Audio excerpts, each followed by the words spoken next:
Good morning. I'm having my morning coffee, but dude, it's 11. Though, look at the weather outside. It's like not even... Do you see how pulimlim it is?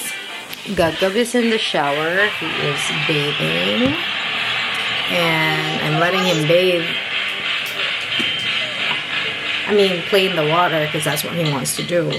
I'm letting him do that because if I don't, like, he gets cranky when I actually soak him.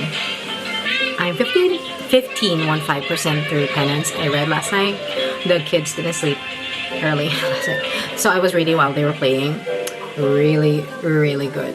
I finished the first chapter, French doll, and that took a turn. Wow. Okay, I'm having a feeling that each chapter is from one of the girls, right? And they're going to be recounting what they remember from that day and what happened to their life that point forward. So these people who are writing the letters to us are already the women who, the girls, all grown up, recounting the past, somewhat trying to do good by this Emily girl. So I'm guessing we're going to be getting bits and pieces of the story, like the same thing with Confessions, like we get bits and pieces of the story, and as the story goes along, you get familiar with the characters and what could have happened. Like, you thought that this happened, but actually this is what really happened. Not that the first person was lying, but that the second person added additional context for that. So I think that's Kanae Minato's favorite style of storytelling, which for me, I'm craving it right now. I really, really love it, dude. My eye bags. My eye bags. No, what's new? Okay, at the chapel, I'm going to be worshiping after this. My plan is to go deposit some money, do some quick grocery shopping, last minute grocery shopping. To be fair, I have not grocery shopped in a while. Worship service done. Dude, the spot that I sat on was super cold. So when I got out, like, obviously mainit, and I was like so happy. I've not turned on the air conditioning. Now I am deciding whether I would proceed to going to the grocery, the cherry, to do the deposit. Kind of feeling lazy, but also I feel like I have to do it. Dude, I kind of need to pee.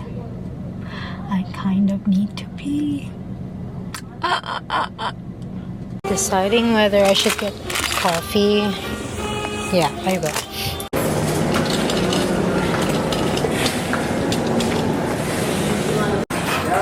Dude, I ended up buying it. Okay, I feel extra accomplished because I got the cabinet for the kids. I mean, drawer for the kids. And they said it was just newly assembled, so that's good. Yeah, and it didn't have any like dust or whatever, so I believe them. Would have loved to go to Starbucks, but I bought some groceries, and I don't think the kids are still well behaved while I've been gone for approximately 5 hours now. Okay, it looks like it's about to rain. Hopefully it doesn't. I just realized I did not explain how exactly the kids were tricked or what happened with Emily, okay? The kids were playing ball. They were passing the ball around. Some random guy wearing like a work shirt, has a towel around his head. He's like, I need help with screwing something over there in that area, and I'm too short, I don't have my ladder, so can one of you girls like get on my shoulder and then you screw it in. And in this town, they do not suspect any bad intentions. Like for kids nowadays, it would be a red flag when someone asks you to do that. But back then, what their parents were telling them to be careful of are, for example, strangers who tell you to go into the car, in their cars, in exchange for candy. So that's what they know is dangerous. So this guy seems so harmless enough.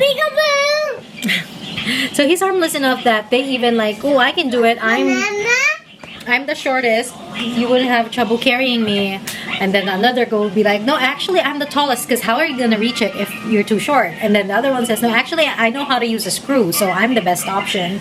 So they're all doing that. And then the man was like, okay. He's like choosing you're perfect, he says to Emily. And so Emily actually was not inclined to do this. And I'm thinking maybe because she is like the city girl, so she kind of knows better. But I don't know for what reason she went with a guy. Could be peer pressure, or that seeing that all the other girls want to volunteer and she was the chosen one. So they went. And then the other girls kept playing, blah blah blah. And then they realized, like, ooh, the sun is going down. And then the sound system in their place like went off. That means, okay, everyone go back home. They have no idea where Emily was. And then they went to look for her, and then they find her in the boys' comfort rooms, right? And she is dead. No blood. But her eyes were open like this. Like, you know how dead people look like? And her skirt was like up. Yeah, so it's traumatizing for the kids to see this. And they all had jobs, okay? First girl, go to her mom's house. Second girl, go find a teacher. Third girl, go find the police. For you, who is the main character who we're reading from in chapter 1, you stay here with her, okay? Until we all get back. So they're all doing their jobs. And then, well, that's where that story ends. So we see one part, or at least one perspective. So we see what happened. Like, the main girl was like examining Emily and seeing that there are white stuff on her stomach. And so it's just so interesting how I suddenly then was focused on this Sae. Sae is the name of the girl doing chapter 1. Okay, so Sae was thinking that Emily was chosen because she already had her period. Okay, out of all the girls there, she was the only one who had her period, and she's like thinking she's the only child here that was not exactly a child. Like, she stepped into adulthood somehow by having her period.